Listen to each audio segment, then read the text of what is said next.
تعالى بقى الأول نص عندنا نص نثري اللي هو نص اختيار الصديق. لمين؟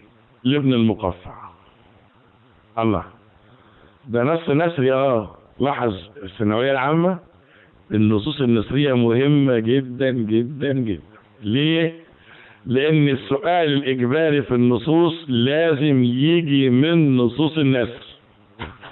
ومن البداية بقول لك أنت عندك 3 نصوص نثر السنة دي، دوس عليهم جامد. 3 نصوص تاكلهم أكل، هتضمن سؤال الثانوية العامة الإجباري في النصوص. أول نص منهم اللي احنا هناخده النهارده. ماشي؟ فاهمين كلامي؟ حط لي علامة صح.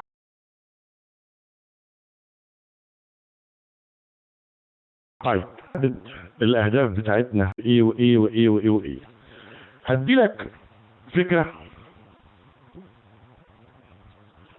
وتعريف لابن المقفع اللي هو كاتب النص اللي معانا.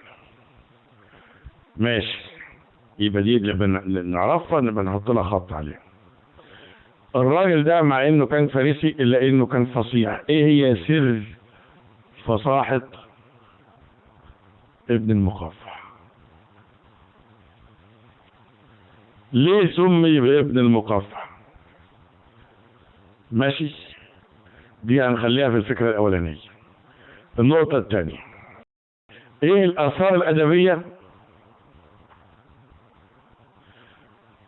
اللي تركها لنا ابن المقفع؟ دي مهمة جدا. ماشي، هل ابن المقفع مع انه فارسي له فضل على اللغة العربية؟ ولو له فضل ازاي مع انه فارسي؟ بتيجي فيه اسئلة، يبقى انت لازم تبقى واعي تماما للي بيدور حواليك ايه. طيب ده له اسلوب مميز، يبقى ايه خصائص اسلوب ابن المقفع؟ لازم نطلع بالمعلومة دي. طيب ده كلام معقول جدا جدا جدا. طيب افكار النص الجزئية، ايه الافكار اللي هيتناولها النص؟ ماشي، عايزين نعرف ايه المعاني والكلمات الجديدة لكلمات النص. ده كلام معقول جدا. طب يا ترى ايه مفهوم البلاغة عند ابن المقفع؟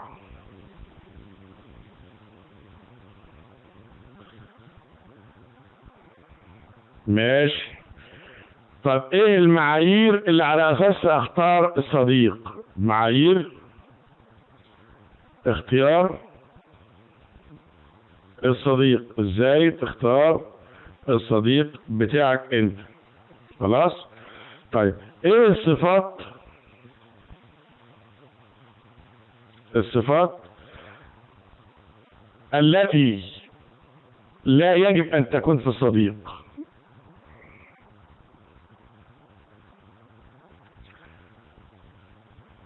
عشان تهرب منه؟ وبعدين ايه هي ملامح شخصية ابن المقفع؟ وبعدين تحليل النص بلاغي، التحليل البلاغي للنص. ماشي، دي بنسميها نواتج التعلم، بنسميها الاوتكمز اوف ليرنينج. يعني انا هطلع من الدرس ده بمعلومات ايه؟ يبقى دي المعلومات اللي انا هطلع بيها عن الدرس ده. طب تعالى ناخد الجزئيه الاولانيه كده اللي هي فكره عن ابن المقفع، عشان لما اقول لك قول لي عرفني بيه تقول لي والله هو عبد الله ابن المقفع ده من اصل فارسي، كان اسمه قبل الاسلام رزبة، ده قبل ما يسلم.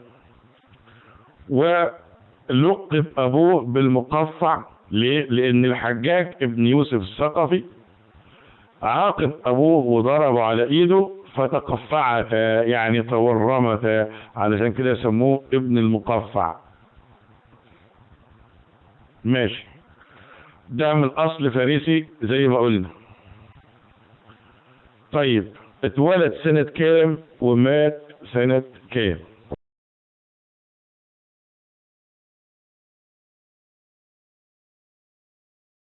ابن المقفع اتولد سنة 106 للهجرة ومات سنة 142، يعني اغلب عمره عاشه في عصر دولة بني أمية، إنما عاش فترة كبيرة برضه 10 سنين في عصر الدولة العباسية.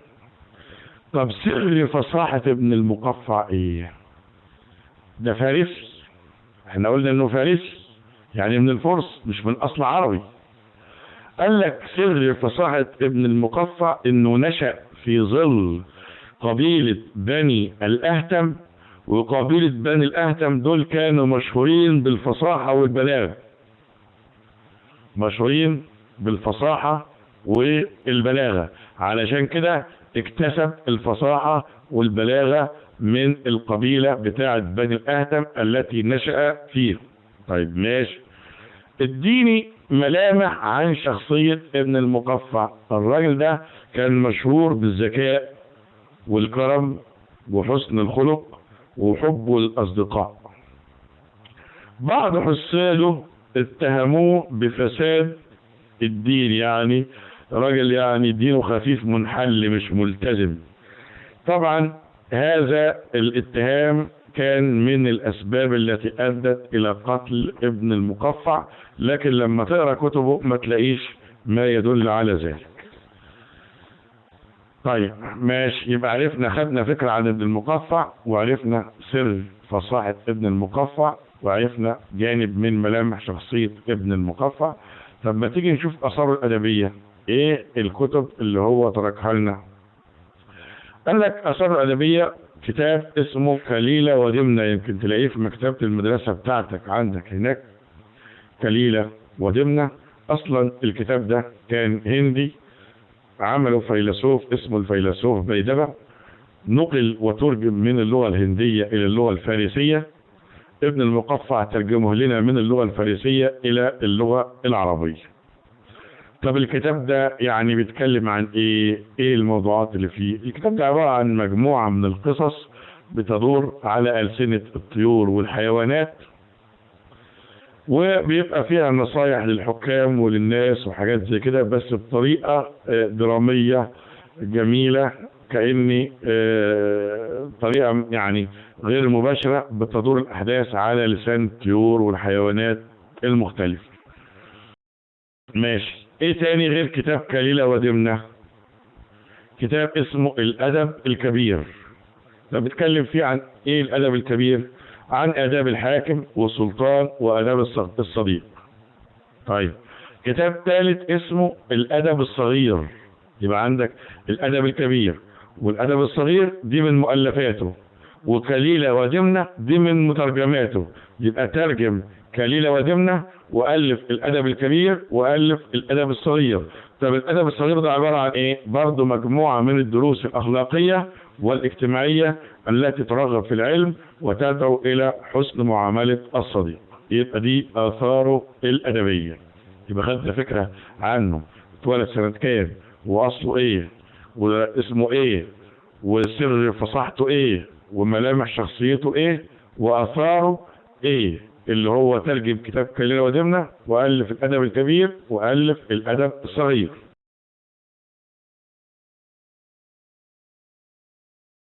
لحد كده لو فاهم حط علامة صح. لو ليك أي استفسار في الجزئيات اللي احنا خدناها قول لي وأنا أشرحها لك تاني. أيوة يا يوسف، جميل.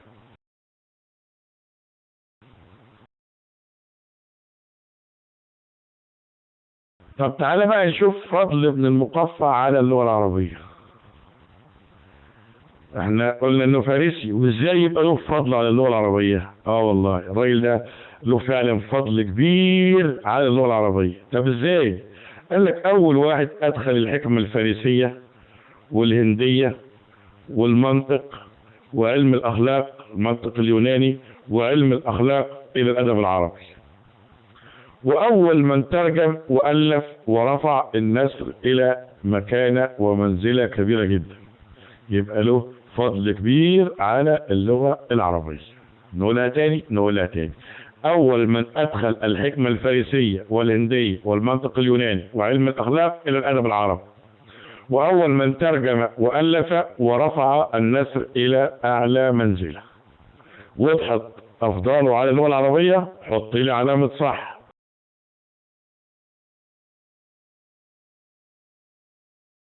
ماشي، تعالى نشوف ايه الناتج اللي بعد كده.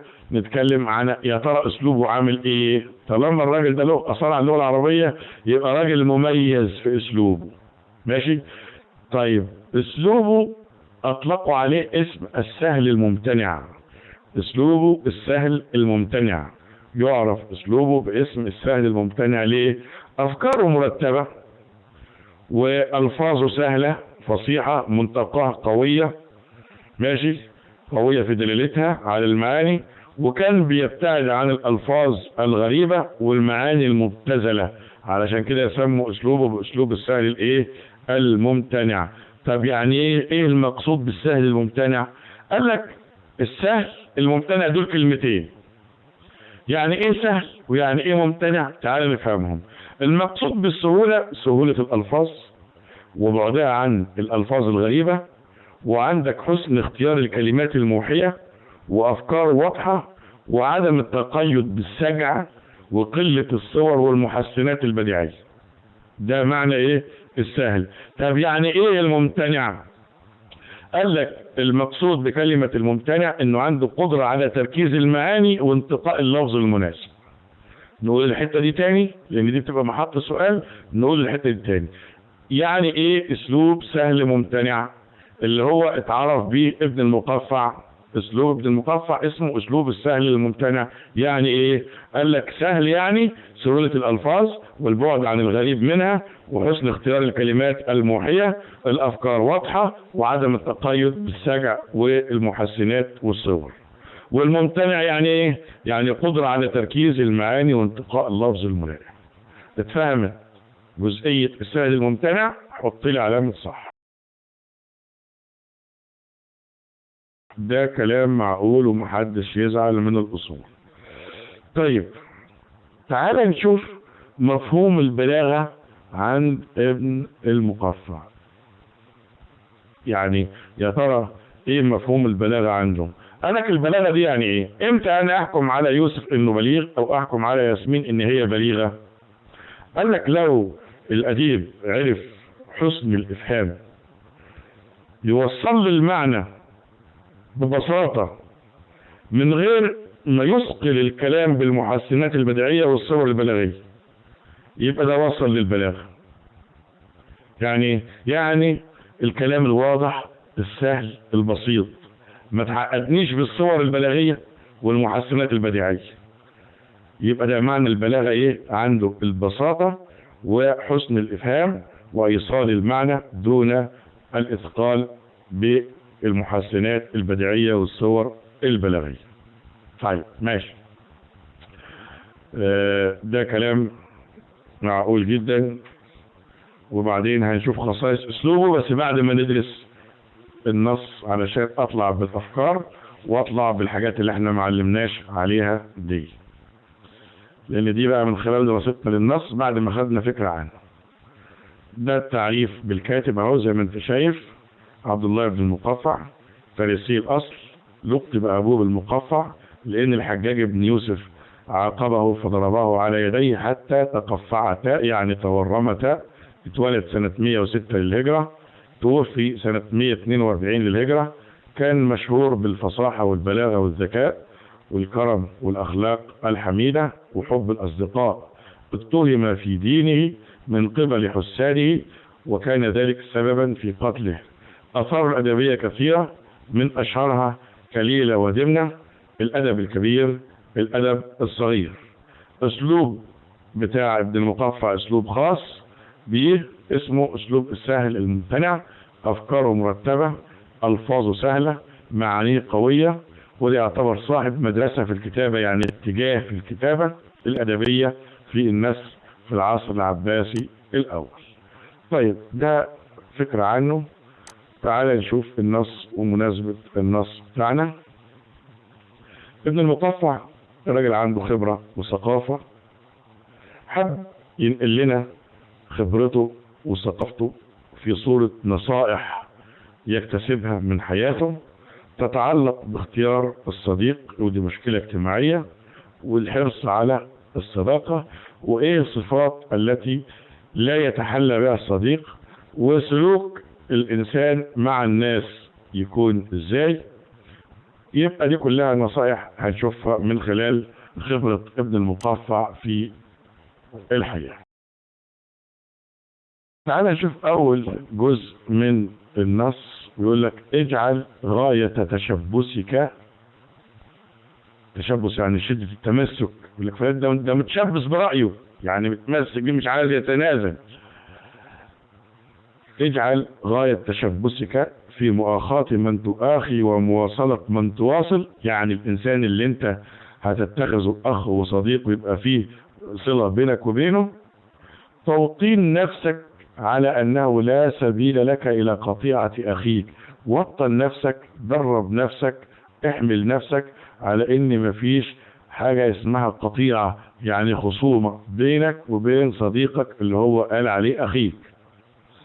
وإن ظهر لك منه ما تكره، حتى لو كان شفت الصفات أنت ما بتحبهاش، برضه مفيش خصومة ولا قطيعة. ليه؟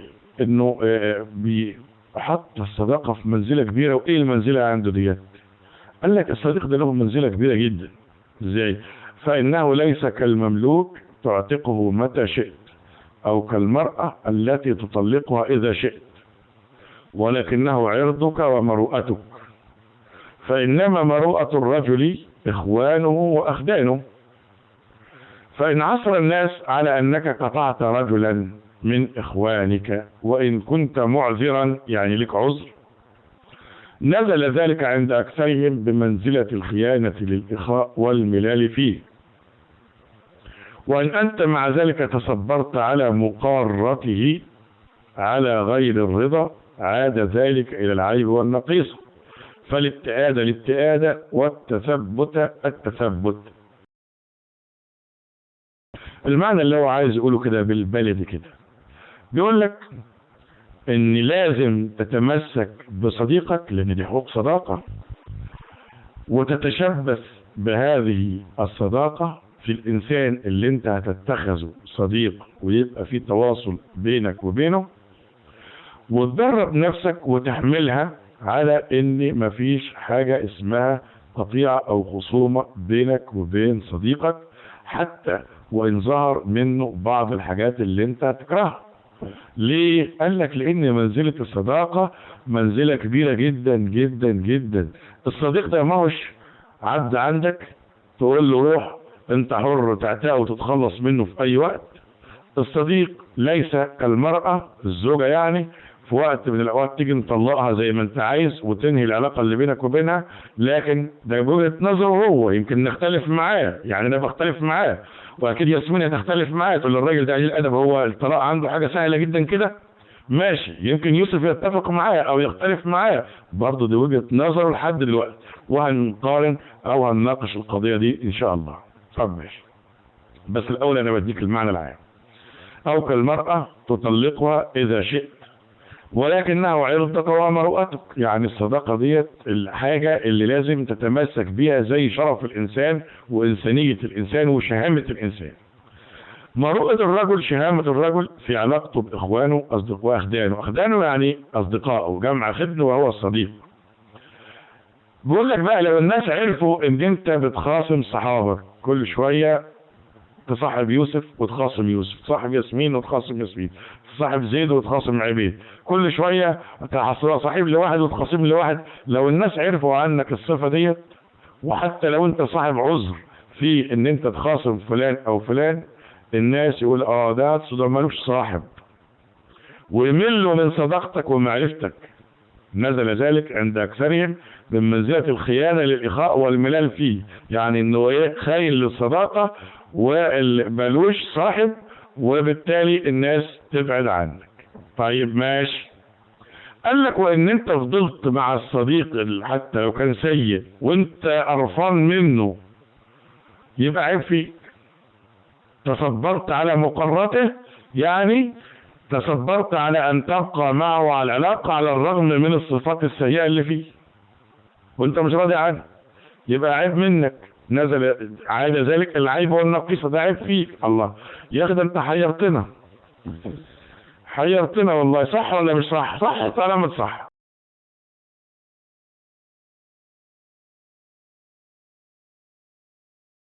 فين يوسف؟ حيرتنا، يعني احنا نعمل ايه؟ تخاصمه مش عاجبك، تصبر عليه على رغم الصفات السيئة اللي فيه مش عاجبك، نعمل ايه؟ ايه المشكلة دي تتحل ازاي يا ابن المقطع؟ ما توضح لنا.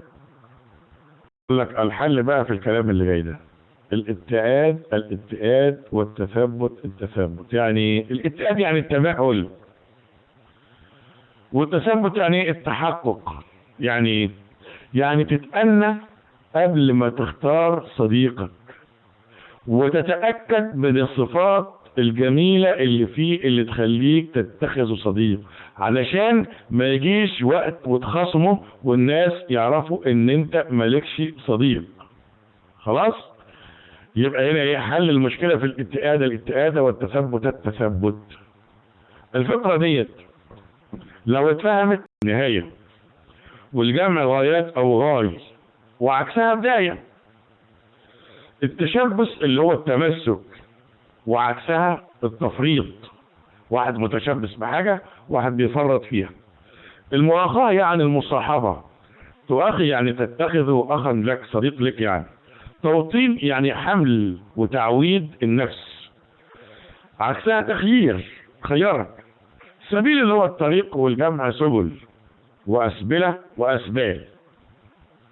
القطيعة اللي هو الهجر والترك، المخاصمة يعني، وعكسها الصلة. المملوك اللي هو العبد، وعكسه الحر، والجامع مماليك. تعتقه يعني تحرره، وعكسها تستعبده. المرأة الزوجة، والجامع نساء ونسوة.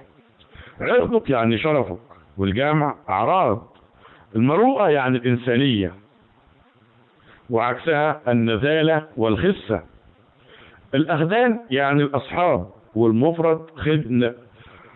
وعثرة يعني وجد وعرف واطلع. معذرا يعني لك عذر، عكسها ملوم. نزل يعني أصاب وحل. منزلة يعني درجة ومكانة. الخيانة يعني الغدر، وعكسها الوفاء. أيوة يا ياسمين.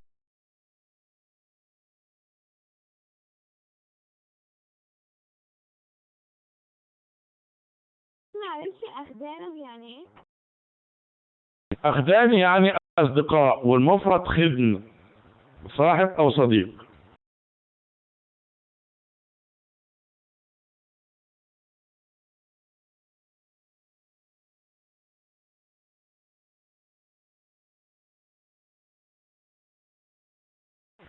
تصبرت، تحملت، وعكسها جزعت. الجزع يعني اللي هو عدم التحمل. الرضا القبول والاقتناع، عكسها الإرغام والإجبار. العيب يعني الشيء القبيح من القول أو الفعل، والجمع عيوب. النقيصة يعني الصفة أو الخصلة الدنيئة، وجمع النقيصة نقائص. عكسها الفضيلة أو المزية. الاتئاد يعني التأني والتمهل، وعكسها العجلة والتسرع. التثبت يعني التأني والتمهل والتحقق من الأمر. كده يبقى عرفنا المعنى العام، وعرفنا معاني الكلمات اللي موجودة في القطعة دي. واضح؟ حط علامة صح. في حاجة ما انتش عارفها ارفع ايدك. جميل جدا. ادي معاني بعض الكلمات اهي.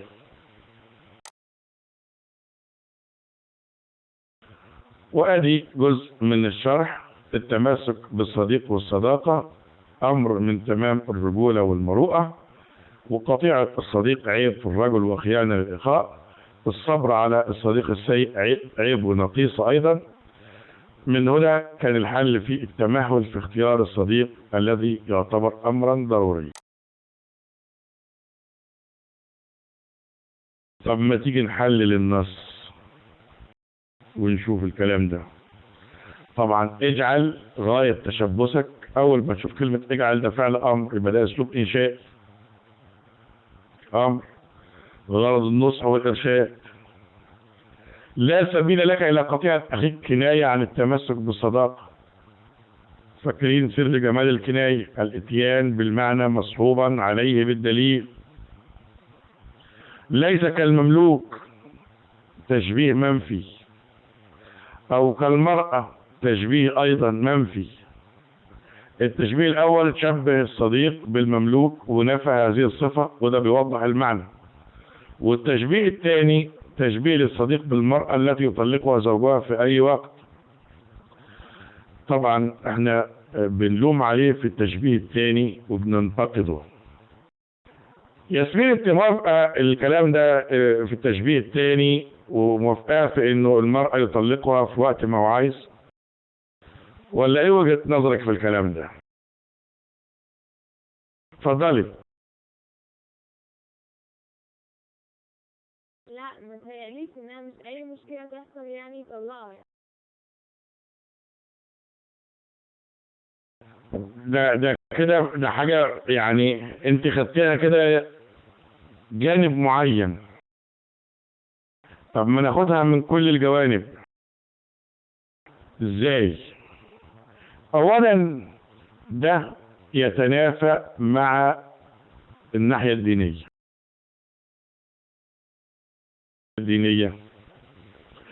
ان الطلاق ده حل لمشكلة، مش اي واحد هنا جعل الطلاق وفق مشيئة الرجل بمزاجه وبهواه، وده لا يتماشى مع الروح الدينية الإسلامية، لأن الطلاق حل للمشكلة. النقطة الثانية انه جعل العلاقة بين الصديق وصديقه اقوى من العلاقة بين الرجل وزوجته، وطبعا ده غلط. ليه؟ لأن الإسلام سمى العلاقة بين الرجل وزوجته الميثاق الغليظ. الميثاق الغليظ يعني رباط ووثيقة قوية جدا جدا، حاجة مقدسة، مش على طول كده يطلقها وقت ما هو عايز وبمزاج أهله، ما ينفعش طبعا. لازم يبقى فيه مبررات وأسباب ومشاكل لا حل لها إلا بالإيه؟ بالطلاق. علشان كده يعاب على هذا الشاعر التشبيه هذا أو الصورة هذه، لأنها لا تتفق مع روح الإسلام وتتنافى مع المكانة التي جعلها الإسلام للمرأة. شكرا يا ياسمين. الظاهر الكلام ده مش عاجب يوسف ولا ايه؟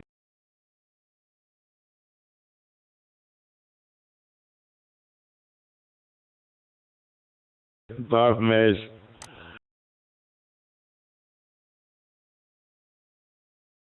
طبعا احنا قلنا ان الصورة دي لا تتفق مع روح الاسلام.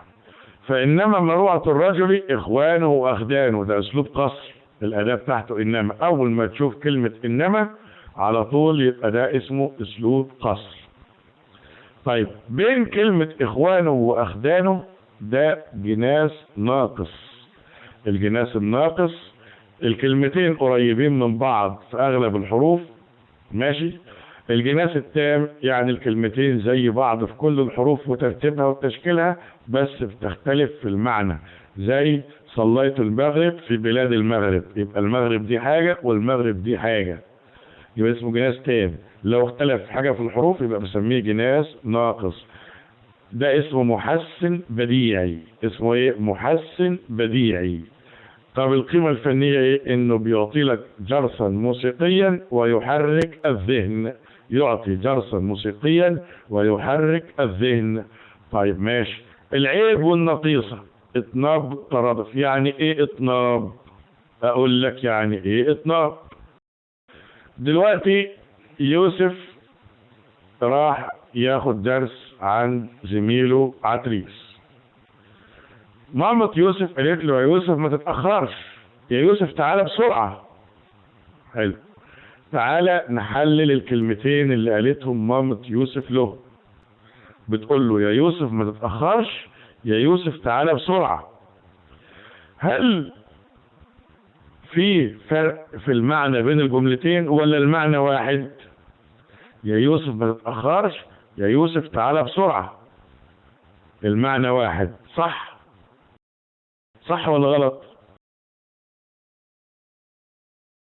صح، حط علامة صح. جميل جدا، يبقى المعنى واحد والصياغة اختلفت. طب ليه المعنى واحد والصياغة اختلفت؟ لأني عايز أتأكد على إن يوسف يرجع بسرعة، ما يصيعش بره، ما يحوتش على قاع العصير، ما يقعدش مع زميله ويركن بعد الدرس، يبقى هي محتاجاه. فأكدت على المعنى بصياغته مرتين بصورتين مختلفتين. ده بنسميه ايه في اللغة؟ بنسميه الإطناب، عكسه الإيجاز. عكسه الإيجاز. يبقى الإطناب ان انت تقول المعنى بأكتر من طريقة، او تجيب المعنى بالترادف على اساس عايز تأكد على معنى معين، زي المثل اللي انا قلته على يوسف دلوقتي. فكلمة العيب والنقيصة اطناب بالترادف، يبقى عايز يأكد على ان دي حاجة مش كويسة، فجابها مرة في صورة كلمة العيب ومرة في صورة كلمة النقيصة. برضو الاتئاد والتثبت بنسميه اسلوب اغراء. وطبعا ده اطناب بالتكرار عشان يأكد على حاجة معينة، وطبعا فيها توكيد لفظي زي ما احنا شايفين. فهمنا الاطناب؟ حط علامة صح.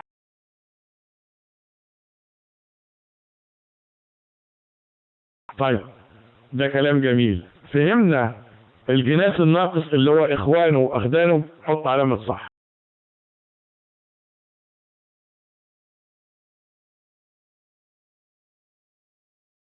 ده كلام برضو جميل وكلام معقول.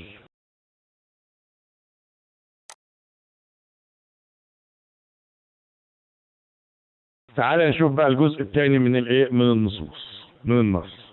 بيقول لك واذا نظرت في حال من ترتئيه لاخائك، فان كان من اخوان الدين فليكن فقيها غير مراء ولا حريص، وان كان من اخوان الدنيا فليكن حرا ليس بجاهل ولا كذاب ولا شرير ولا مشنوع. ايه يا عم الكلام ده يا عم؟ الكلام ده بسيط، تعال نفهمه مع بعض. بيقول لك لما تيجي تشوف الشخص اللي انت هتتخذه صديق لك، لو كان راجل متدين من اخوان الدين يعني، يبقى راجل يكون عالم فقيه، يعني عالم، غير مراء ولا حريص. مراء يعني منافق، يظهر شيء ويبطن شيء اخر، ما يكونش منافق، يكون مخلص. ولا حريص يعني حريص اللي هو البخيل، الجلدة، ما يكونش بخيل. يبقى راجل يكون عالم ويكون مخلص ويكون كريم. يعني دي صفات لازم تتوافر في الصديق. ماشي. وإن كان من إخوان الدنيا، لو واحد من الناس الأغنياء بقى، فليكن حرا، يبقى عنده كرامة، ليس بجاهل. الجاهل هنا يعني الأحمق، مش الجاهل هنا يعني معناه اللي ما بيعرفش يقرا ويكتب، لا، ده الجاهل اللي هو الحمق والسفه. ما يكونش أحمق وسفيه، ما يكونش كذاب، ما يكونش شرير بتاع شر، ما يكونش مشنوع. يعني ايه مشنوع؟ دي كلمة جديدة. مشنوع يعني مشهور بالقبح. مشنوع يعني مشهور بالقبح. يعني ايه؟ يعني يا يوسف من الاخر كده يقول لك ابعد عن الجاهل الاحمق، ابعد عن الكذاب، ابعد عن الراجل بتاع الشر، ابعد عن الراجل المشهور بالقبح. خلاص؟ يعني عايز بدل ما اقول لك ما تصاحبش فلان وفلان وفلان وفلان بالاسماء، لا، ده جابها لك بالصفات، لان الاسماء هتتغير، الصفات تبقى ثابته. الصفات تبقى ايه؟ ثابته. يعني كاني بيحط لك معايير لاختيار الصديق، على اي اساس تختار صديقك. لو كان من اخوان الدين يبقى عالم، يبقى مخلص مش منافق، يبقى كريم مش بخيل.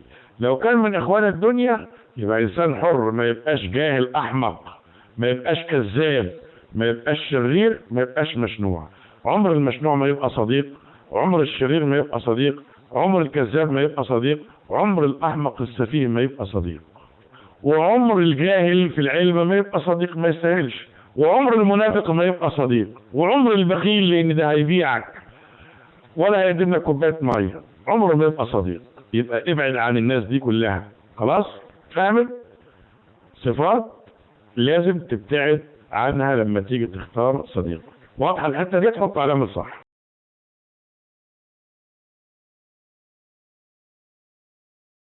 طب ليه بقى ده ما يكونش صديق، وليه ده ما يكونش صديق، وليه ده ما يكونش صديق؟ ممكن تفسر لنا الكلام ده؟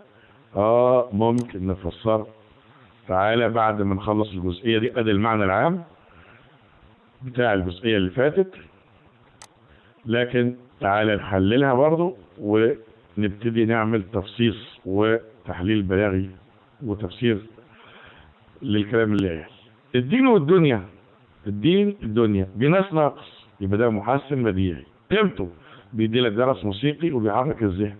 في نفس الوقت الدين والدنيا طباق يبرز المعنى ويوضحه بالتضاد. طيب كان من اخوان الدين كناية عن صفة التدين، من اخوان الدنيا برضو كناية عن صفة الغنى.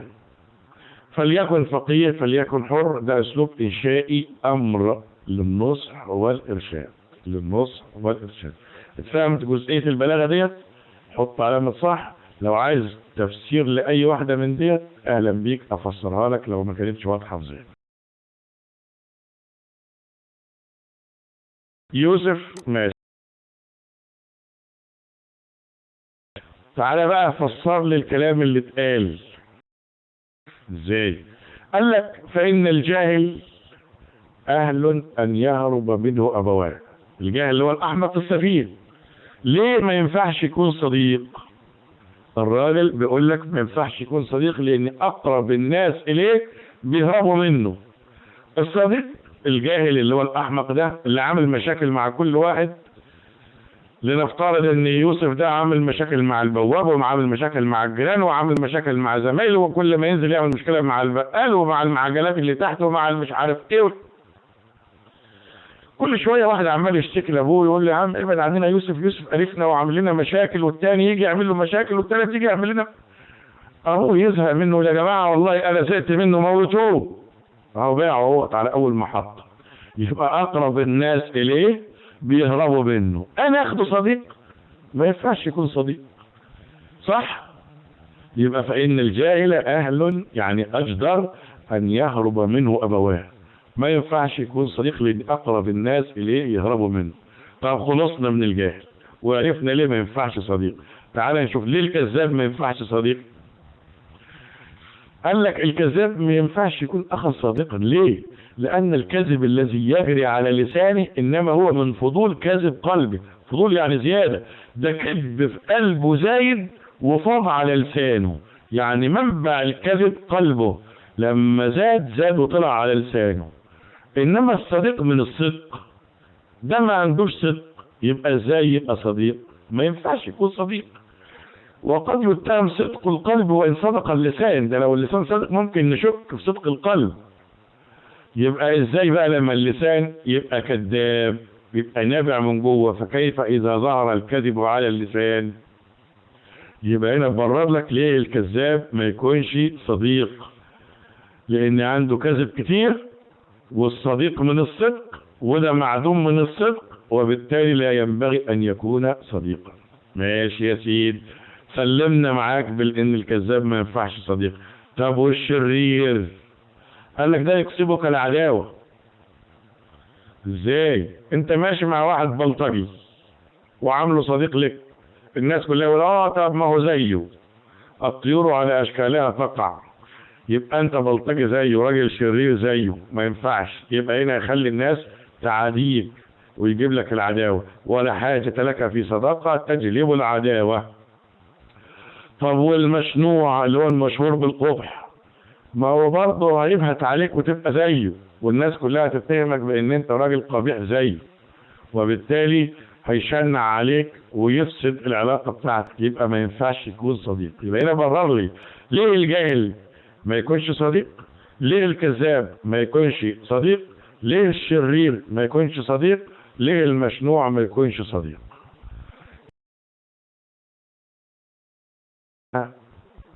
من أصدقائك مفهوم، حط علامة صح.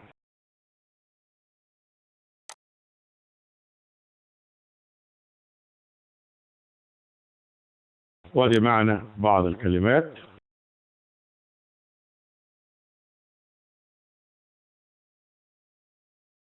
ادي المعنى الإجمالي اللي احنا قلنا عليه. شفت الأحمق ازاي هيكسر الكمبيوتر ازاي؟ ما هو ده حمق برضه اهو. تبقى ازاي ناخده صديق؟ تعرف تشيت معاه ازاي وتتصل معاه ازاي؟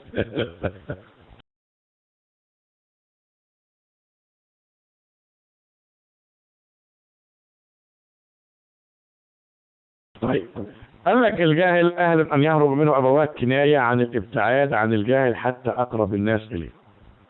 الكذب الذي يجري على لسانه استعارة مكنية، شبه الكذب في كثرته بالماء الجاري، وده بيوضح المعنى برسم صورة له.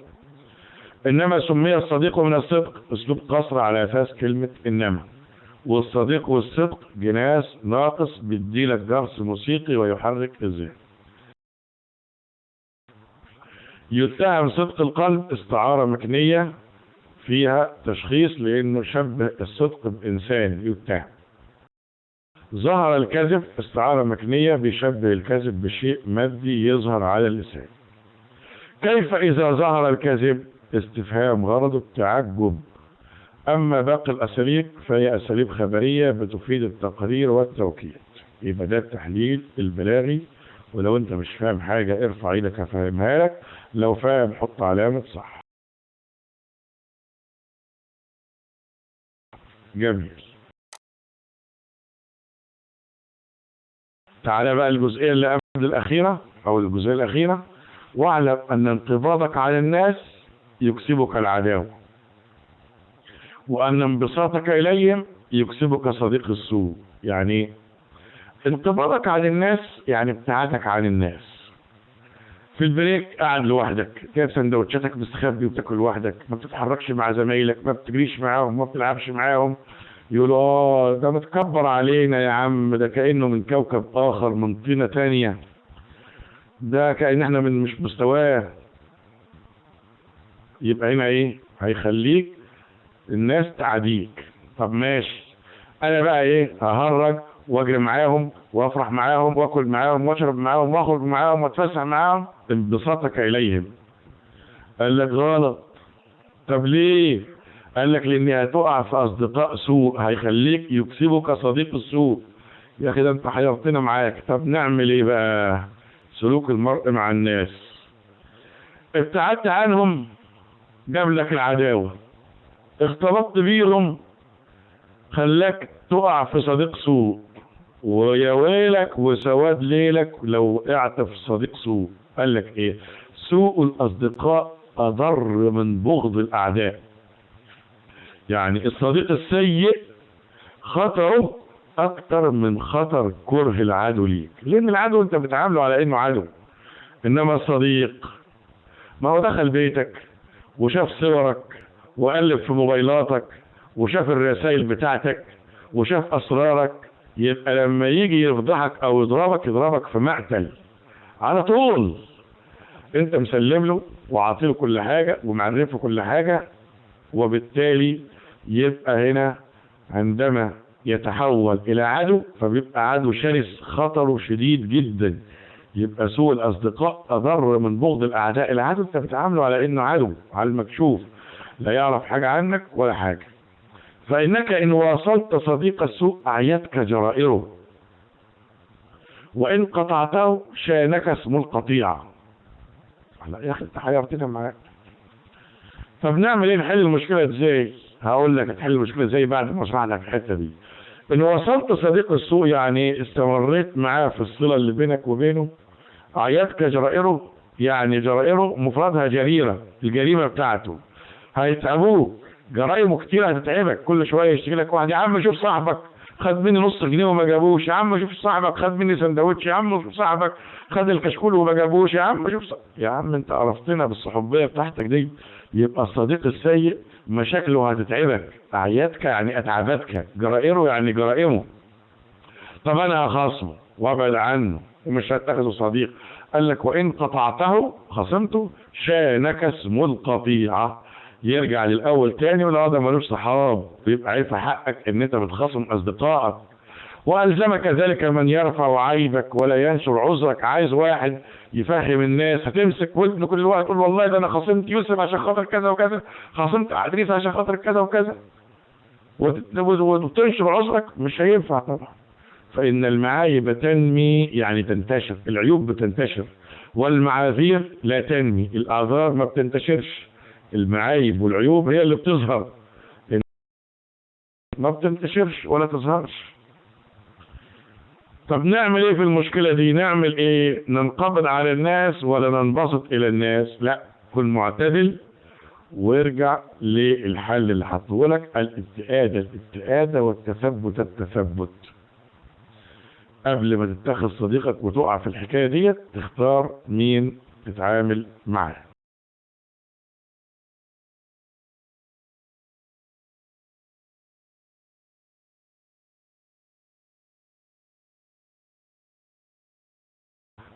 في جزء حفظ من اول: واذا نظرت في حال من ترتقي لاخاك لحد اخر النص، ده حفظ. الجزء الاولاني دراسة.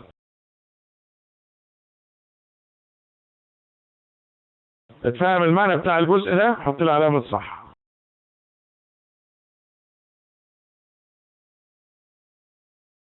ماشي.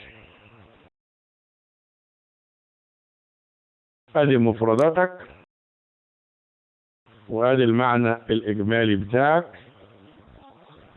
الكاتب بيبين ان اجتناب الناس يسبب لك العداوة، الاحتكاك بيهم يكسبك صديق السوء، صديق السوء ضرره اشد من كره الاعداء، صديق السوء لو استمريت معاه مشاكله وجرايمه هتتعبك، وصديق السوء ان خصمته يعتبر عيب في حق الصداقة، والعيب بينتشر بين الناس ويذيع بينهم، والاعذار مش هتنتشر بين الناس. لما اقول لك اعلم ان الى اخر، يبقى ده اسلوب انشائي امر غرضه النصح والارشاد. سوء الاصدقاء اضر من بغض الاعداء، ده تشبيه، وعندك الاصدقاء والاعداء ده طباق يبرز المعنى ويوضحه. ان وصلت صديق السوء ان قطعته الى اخر الجمله، دي مقابله. ايه الفرق بين المقابله والطباق؟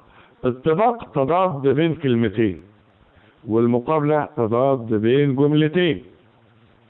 الطباق تضاد بين كلمتين، والمقابله تضاد بين جملتين.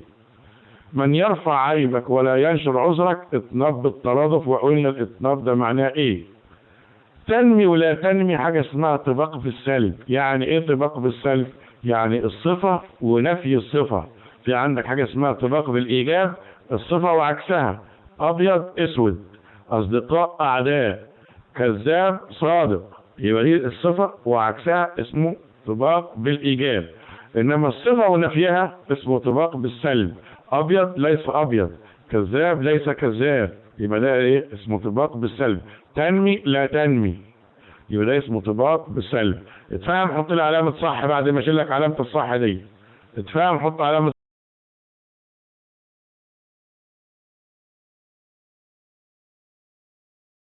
ماشي.